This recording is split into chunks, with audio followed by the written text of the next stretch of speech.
ailə haqqında düşünməli. İndi dünyanın o zamanı deyil ki, bütün günü rəqs edək. Kimi tərpədirsən, amma professordur. Və mənim ailəm heç vaxt bundan məşğul olmur. Bizim sözümüz keçərli deyil.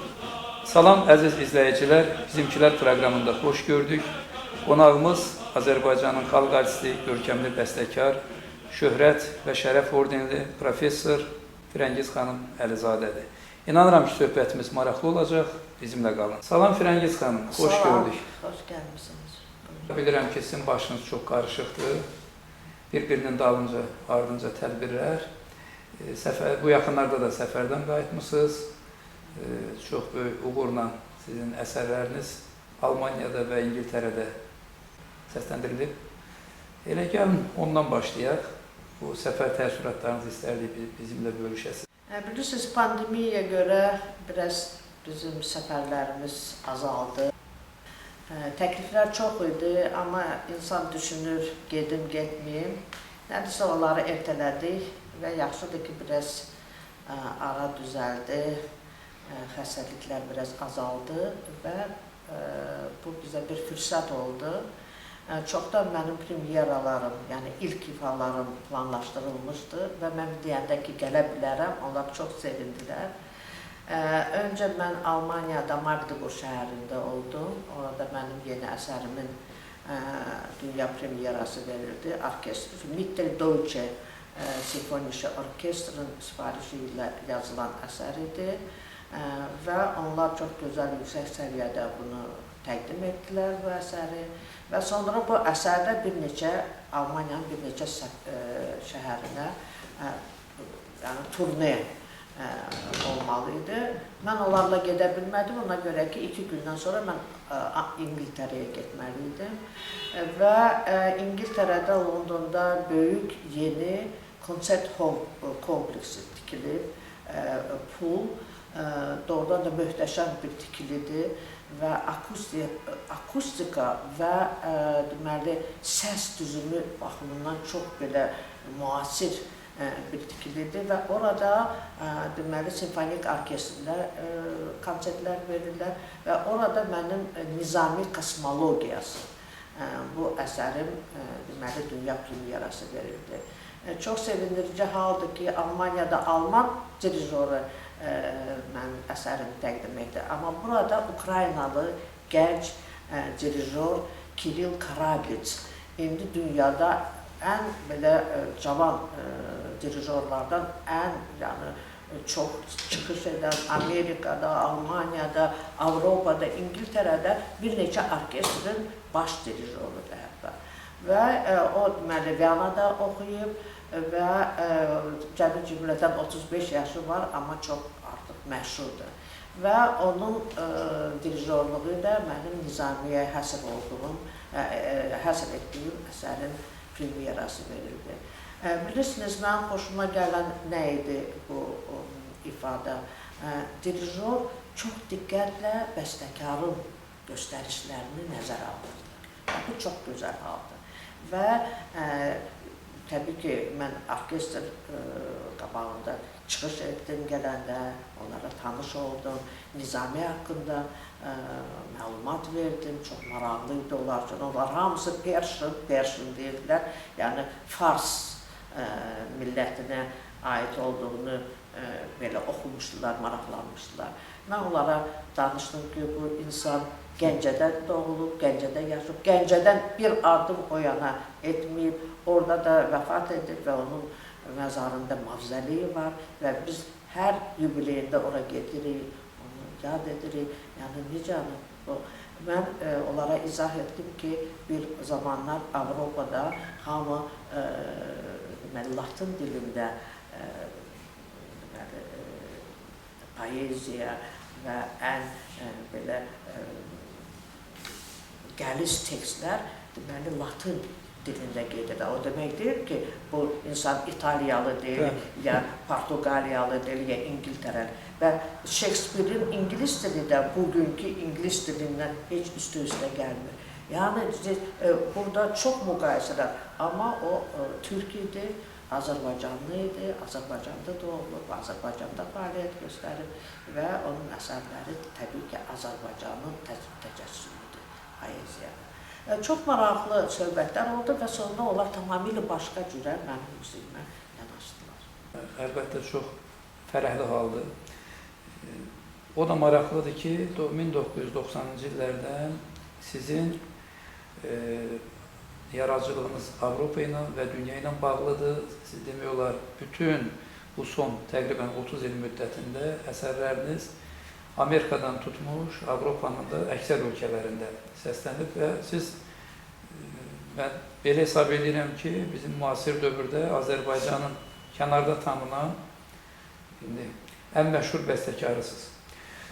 Dünyada sizi çox yaxşı tanıyırlar, qəbul edirlər, amma doğrusu biraz həm maraqlı, həm də biraz qəribə gəlir ki, Azərbaycanda sizi o qədər də bəlkə də yaradıcınıza bələd deyirlər, nə qədər ki dünyada. Sizcə bunun əsl səbəbi nədir? Yəni, lazımınca burada təbliğ olunmamaq, yoxsa bizim ciddi musiqiyə münasibətimizdə bir çatışmazlıq, yəni kəsirin olması?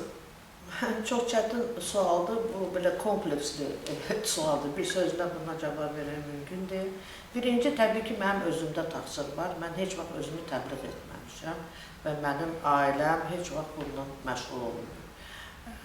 Misal üçün, Yahudi ailələrdə bilirsiniz, bir kiçik uşaq misal üçün başlayır bir fəaliyyətə və görürlər ki, bu çox istedadlıdır.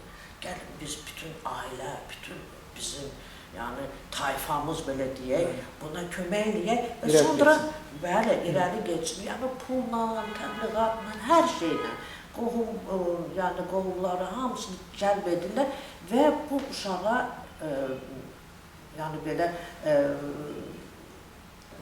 kömək eləyirlər. Bir tərəfdən də bilirsiniz, onu təbliğ edirlər.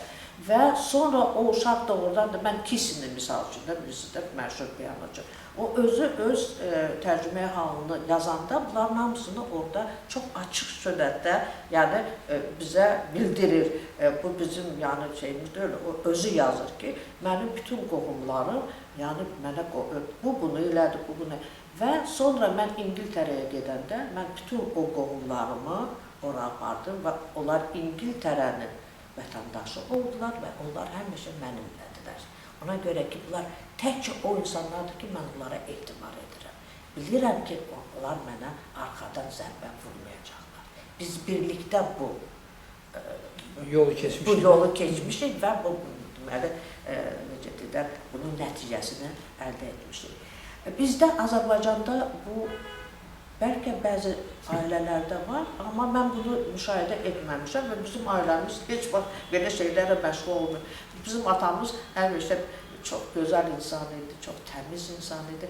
O həmişə deyirdi ki, yəni oxuyun, təbii ki, yaxşıdır sizin oxumağınız, amma həmişə ailə haqqında fikirləşin. Qadın ailə haqqında düşünməlidir. Ya da ki, heç vaxt o bir yerə zəngiləsin, bizi tapşırsın, ya bir şey, heç vaxt belə şey olmuyor. Və bizim ehtiyacımız da olmuyor. Biz həmişə o qədər gözəl oxumuşuq ki, mənim atam bir dəfə ikinci mən kursda oxuyanda, konservatoriyada artıq yalvardım. Baxın, bir dəfə də sən gəl mənim konsertimə qulaq az. O qədər sənədə çətinlik biz törədirik, bütün günü burada fortepiano çalırıq, bilirsiniz, səni narahat. Bir dəfə gəl qulaq as. Deməli, o gəlir konservatoriyanın böyük zalına, girmək istəyir zala, onda bizim bir gözəl müəllimimiz var idi, Burşteyn. O da görür ki, belə də çox gözəl bir insan gəldi, şlappada, gözəl giymiş, kabarcın, partozada o vaxtı. O deməli, nazir müavini idi mənim atam, Gidromelioratsiya üzrə. Deyir, простите, вы кто будете? Bağışlayın, siz kimsiniz? O da deyir ki, belə biraz müşahət edir, mən Firəngiz Əlizadənin atasıyam. O şləpasını çıxardı, Burşteyn deyir ki, спасибо вам, что вы воспитали такой студентку для вас. Mənim atam evə gəldi, danışdı bunu atam. Gözləri də yaşardı. Deyir, vallahi mən heç bilmirdim, bir məsələ var. Deməli, bizim ailədə təbii ki, bizə örnək olurdular, göstərirdilər, belə olmaq lazım. Amma da belə çox üstümüzə geçsinlər ki, biz özümüz çox çalışqan olmuşuq, hamımız. Bizim ailəmiz çox kiçik evdə yaşayırdı. O qədər də bizim imkanlarımız yox idi, Sovet vaxtı idi.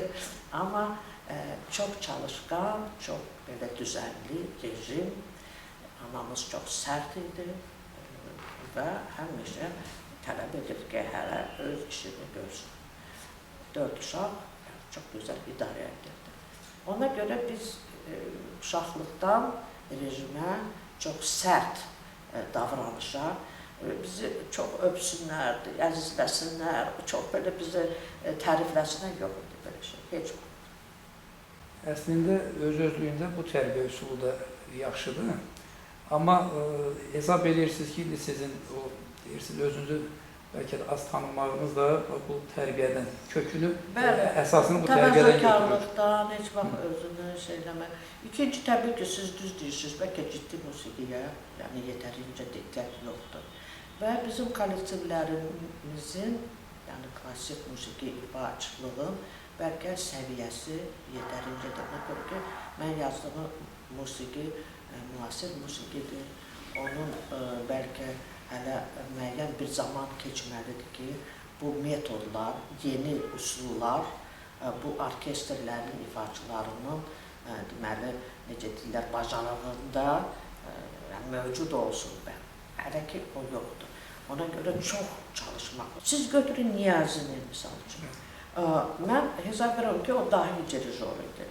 Və rast simfonik muğamı bizim Azərbaycan simfonik musiqimizin ən böyük zirvələrindən biridir.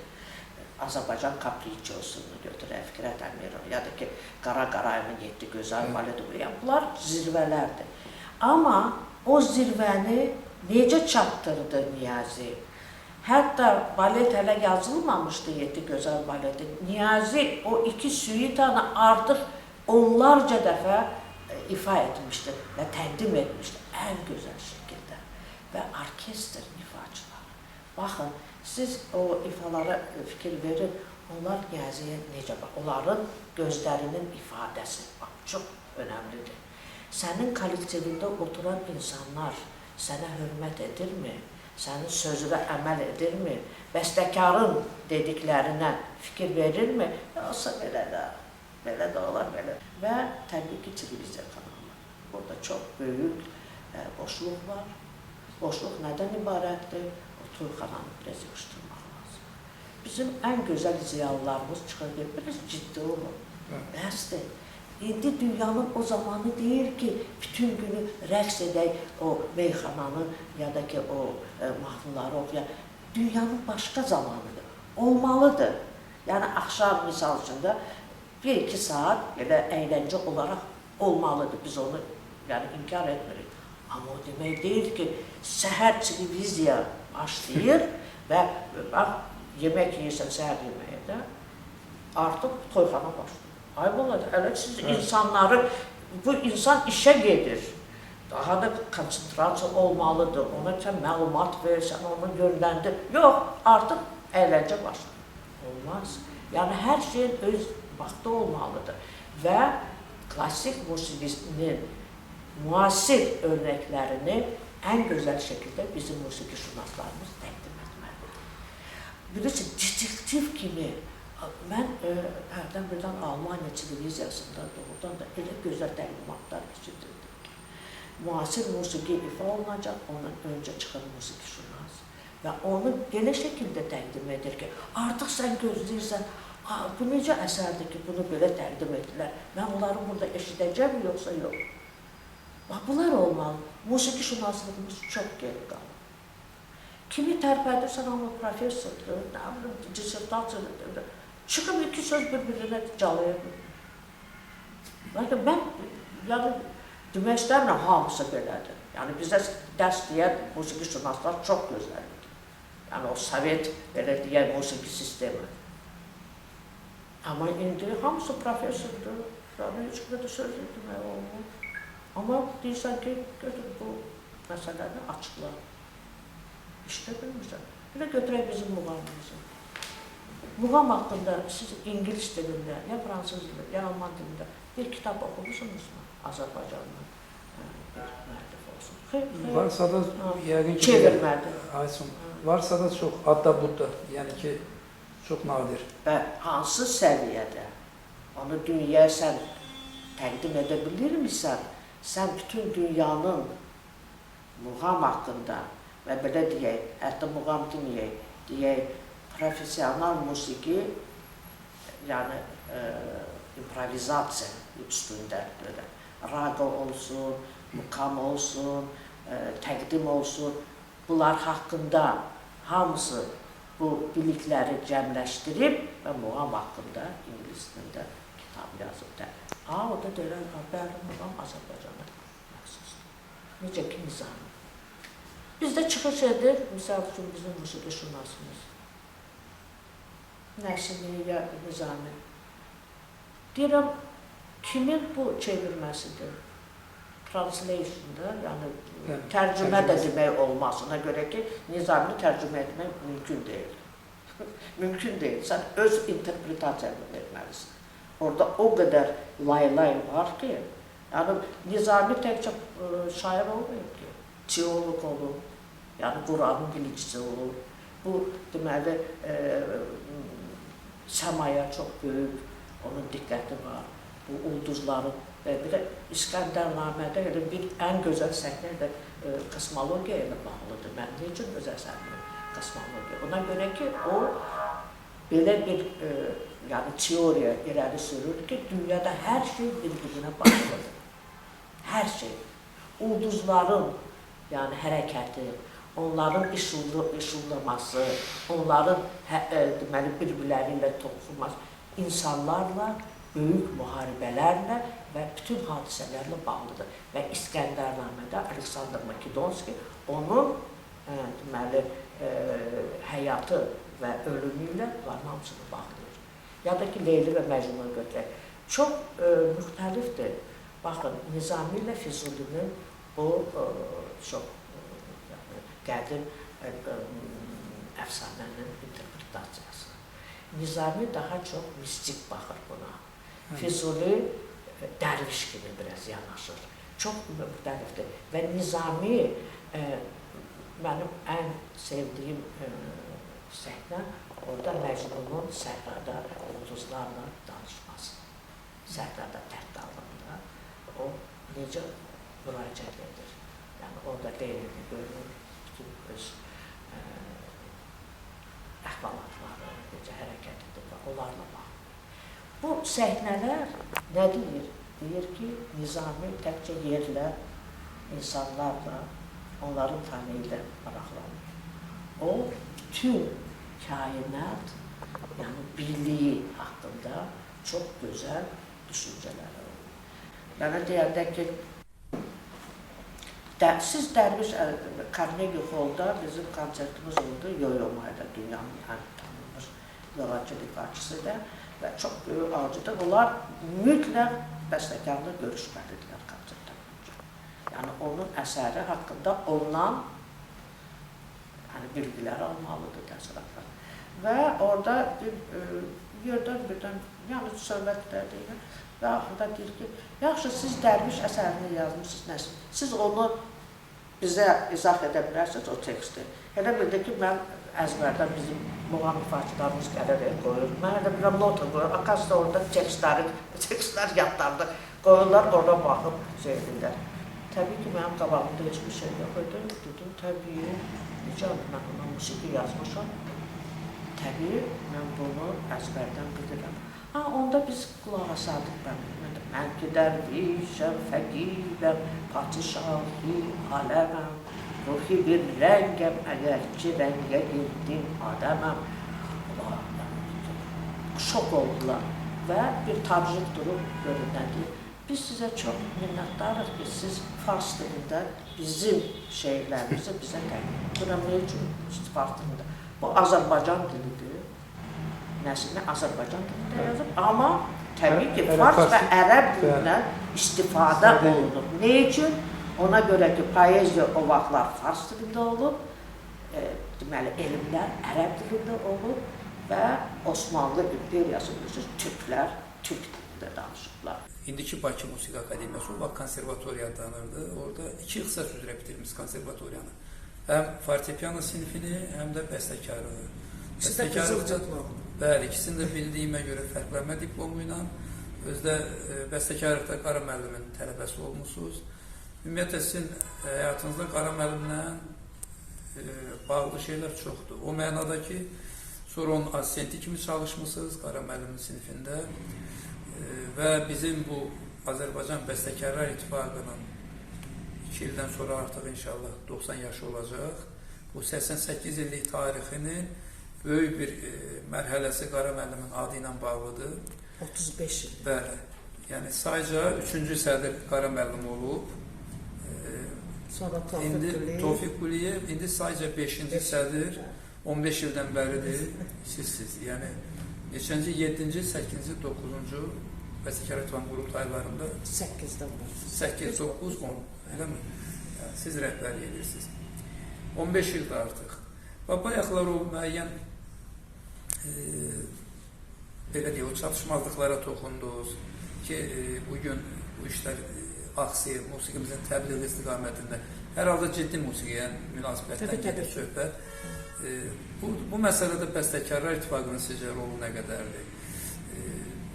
Bəyənmədiyimiz, indi çoxlarının bəyənmədiyi Sovet dövründə bir partiyalı dövlət idi, Azərbaycanın bir yerli televiziyası var idi, bir mərkəzi televiziya var idi, amma ondan belə ciddi musiqiyə yer ayrılırdı. Bəstəkarların, peşəkar musiqişünasların bir diqqətindən keçirdi hər bir şey.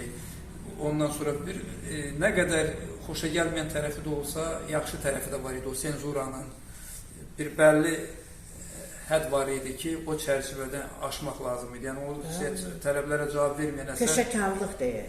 Peşəkarlıq baxımından o tələblərə cavab verməyən əsər radioya, televiziyaya buraxılmırdı. Konsertdə səslənmirdi.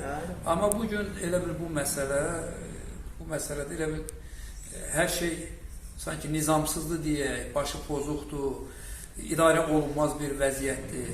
Peşəkarlıq baxımından təbii ki, bizlərdə daha yüksək səviyyədə əsərlər səslənsin.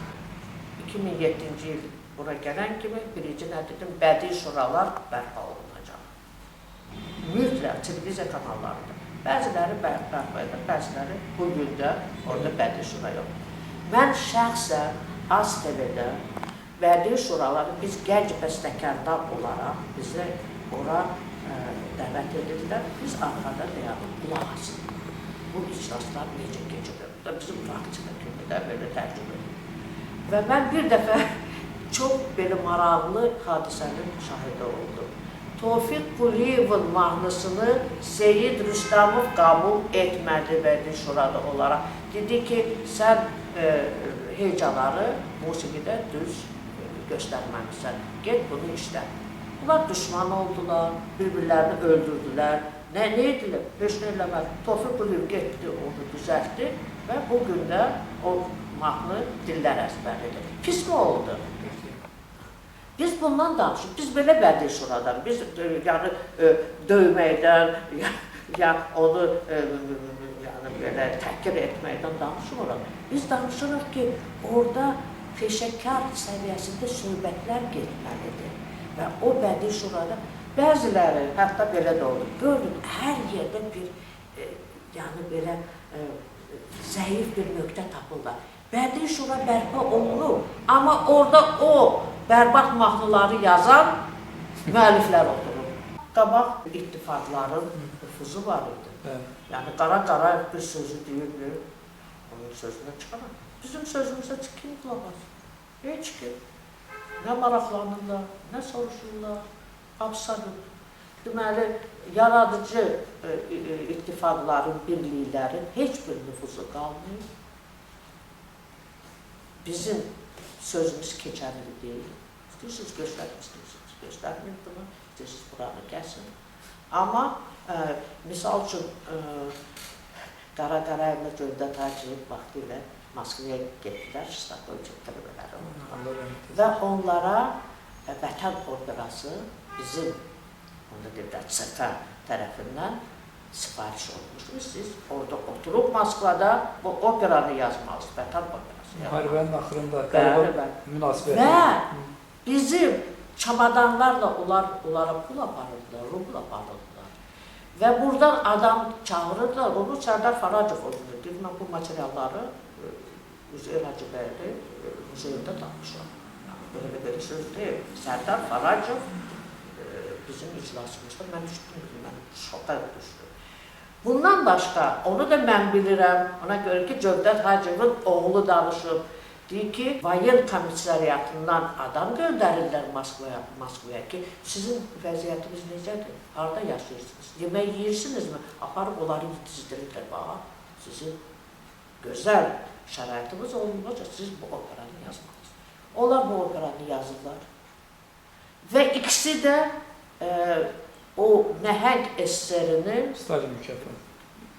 Yəni tələbələr Bakıya qaydanda artıq Stalin mükafatı laureatları. Yəni sonradan o eseri dövlət mükafatı adlanır. Bütün dünya ifa etdiyi əsərlər 4 dəfə dövlət mükafatına təqdim olunub və alınıb. Buna nə deyə bilərsiniz? Biləm də bunları kəsb lazımdır. Amma mən sizə çatdırırım. Bu necə şeydir? Başa düşmürlər. Nizami kosmologiyası nə deməkdir? Nizami ara, kosmologiya ara. Deyirəm, gedin oxuyun da. O proqramları sizə göstərdim, orada yazın da. Dövlət mükafatı. Xeyr, xalq açısı yazın da yox. Bu münasibəti göstərir. Bizim nüfuzumuzu göstərir. Mən də deyirəm, bizim böyük insanlara dedim. Biz Azərbaycanda yaşayırıqsa, biz bu adları alırıqsa, bu bizim nüfuzumuzu artırmalıdır ki, bizim sözümüz keçərli olsun. Siz danışa-danışa mən fikirləşirəm ki, Sovet dövründə yazıçıya, şairə, rəssama, bəstəkara bir ideoloji işin bir nümayəndəsi kimi baxırdılar və bu yaradıcı təşkilatlar da əslində o niyyətlə yaradılmışdı. Yəni ona qulluq edir. Bəlkə kontrol edir. Nə kontrol? Heç olmasa o peşəkarlıq səviyyəsini qaldırırdı. Kontrol edirdi səviyyə haqqında. Yox, təbii ki, güya əslində o məqsədi güdürdü, amma onunla yanaşı sənətkarlıq da inkişaf edirdi. Təşkilatların nüfuzu var idi. Burada indi məlum məsələdir ki, Allah rəhmət eləsin, o adlarını çətin sənətkarların özlərinin də bir şəxsiyyət kimi nüfuzu var idi. Qara müəllimin də, Fikrət Əmirovun da, Cövdət Hacıyevin də, Niyazinin də, Sultan Hacıbəyovun da, Allah hamısına rəhmət eləsin, Əşrəf Abbasovun da. Bunlar hamısı həm də Elə Səid Rüstəmovun da, bunlar hamısı həm də böyük şəxsiyyətlər idi. İndi bugün, bilmirəm, bu biraz da şəxsiyyət qıtlığı ilə bağlıdır, yəni heç kim bizdən inciməsin. Yaxud bilmirsən, zamanın ritmi ilə bağlıdır, həyat dəyişir, dövr dəyişir. Bütün dünyada bu proseslər gedir. Təkcə Azərbaycanda deyil. Ona biraz ağzı açıb danışanda da Rus musiqisində də Çaykovski yoxdur, Şostakoviç yoxdur. Kim deyildi bugün? Amma biz heç vaxt bununla qəbul etmirik. Bizim prezidentimiz bilirsiniz də ilk dəfə Bəstəkarlar İttifaqının tarixində bizə təqaüd verir. Yəni bizə yox, demək istəyirəm, 30 nəfər deməli yaşlı, 65 yaşından sonra və o gənc bəstəkara. Biz təqaüd veririk. Çox böyük də təqaüd. İllik təqaüdləri deyirsiz. İllik təqaüdləri deyirsiz. Bu Bəstəkarlar İttifaqının yəni bizə bu səlahiyyəti verir, biz seçirik onları. Hələ illik. Bəli, illik. Deməli 65 yaşından sonra demək olar ki, onlar hər il alırlar. Bu da biz onları kəsmirik. Amma cavanları onları belə rotasiya kimi də biri bu alır, gələnlər başqası alır, üçüncü belə də çalışırkən hamıya çatsın. Və təbii ki, onun vəziyyətinə görə bəziləri var heç ona ehtiyacı yoxdur, bəziləri var ki, elə onunla yaşayır. Bunların hamısını biz nəzərə alırıq və çox böyük burada idarə heyətin iclasları olur, bunları hamısını biz müzakirə edirik, dəyişirik, hərdən birdən, yəni ərizələrə baxırıq, vəziyyətə baxırıq. Misal üçün, biz istəyərdik ki, bu pullar deməli yaradıcılığa getsin.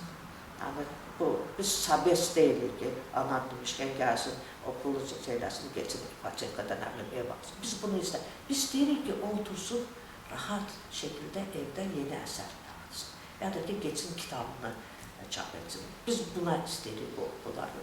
Amma təbii ki, biz artıq ona o pulu verdikdən sonra onu kontrol edə bilməli, o özü bilir. Bu stipendiyalar ilk dəfə sizdə birazdan sonra 90 ili ilk dəfə bizim prezidentimiz bizə belə gözəl bir hədiyyə etdi. Sonra bu binanı bilirsiniz bizə qaytardı. Və təmir olundu. Bəli, təmir olundu.